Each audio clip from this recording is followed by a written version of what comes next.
Hey, party people. I'm Pastor Lia Scholl from First Friends meeting in Greensboro, North Carolina, and I am so grateful that you've taken time to be with me today. Today we're talking about Sabbath as resistance to craving. So be strong and courageous. Do not be afraid, for the Lord your God is with you wherever you go.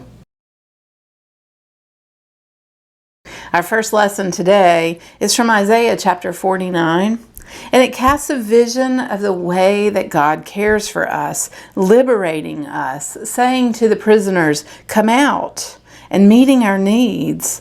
The text says, "They shall not hunger or thirst." As always, God cares for us, and we return that care by caring for our neighbors.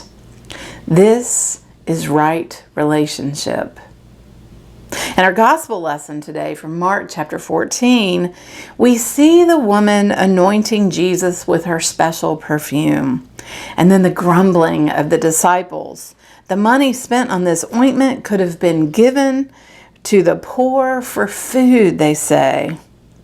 Then they speak directly to the woman. They scold her. This is not right relationship. Jesus answers back, "Leave her alone, for you always have the poor with you, and you can show kindness to them whenever you wish, but you will not always have me." Could this be the moment when Jesus' future is determined?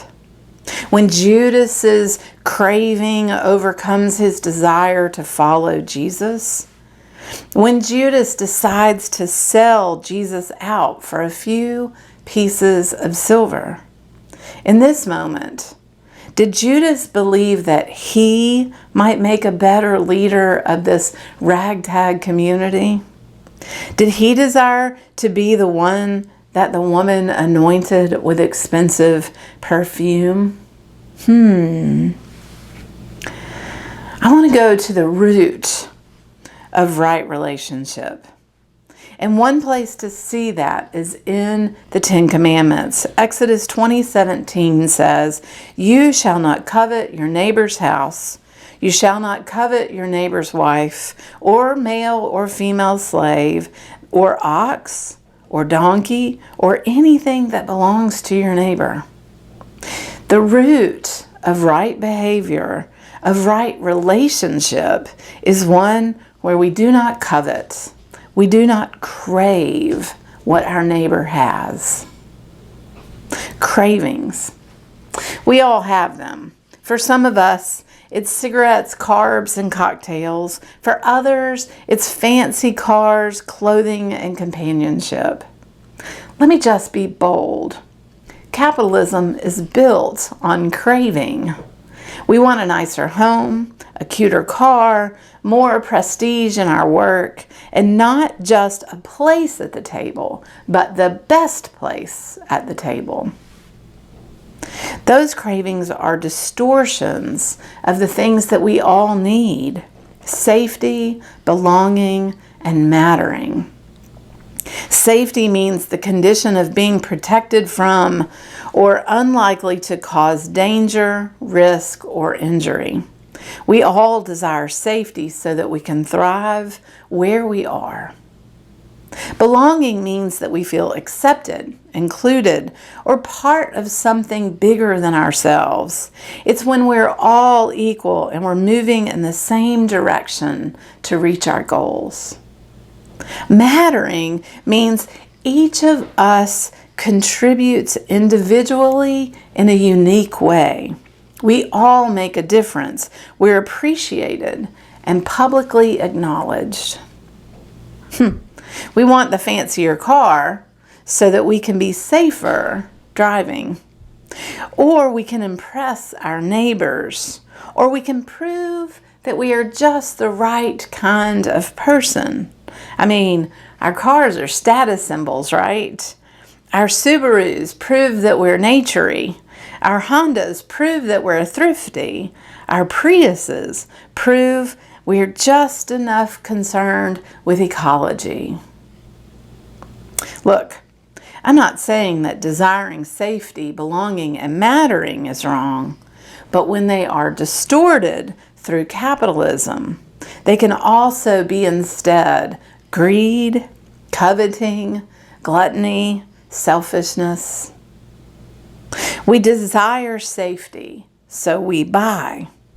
Maybe it's a safer car, maybe it's a ring system for our door, maybe it's a weapon like a gun. We desire belonging, so we buy. Maybe it's exorbitant gifts so others will love us. Maybe it's fancy makeup so people will think we're attractive. Or we buy into the latest diet craze. We desire mattering. So we buy into the idea that in order to matter, we have to control others. We have to have our way. We have to excel at the expense of another.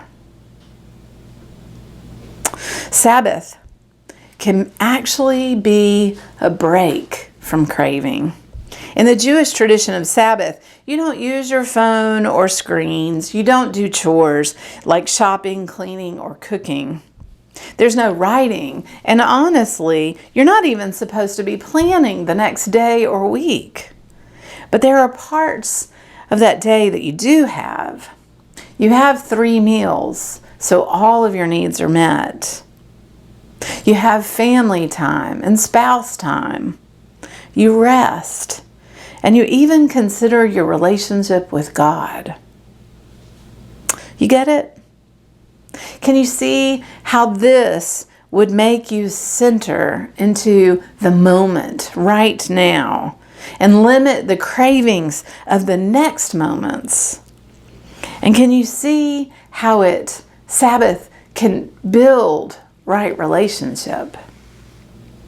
There is nothing wrong with desiring safety, belonging, and mattering, but there's a good, a better, and a best way to achieve them. The best way to achieve them is by meeting the needs of the community, by creating community, by seeking justice together, by offering acceptance to our neighbors, and by noticing the contributions of others and sharing our appreciation. As we move into a time of waiting worship, I ask you, how can you create community, seek justice together, offer acceptance to your neighbors, and notice the contributions of others as a way of resisting craving?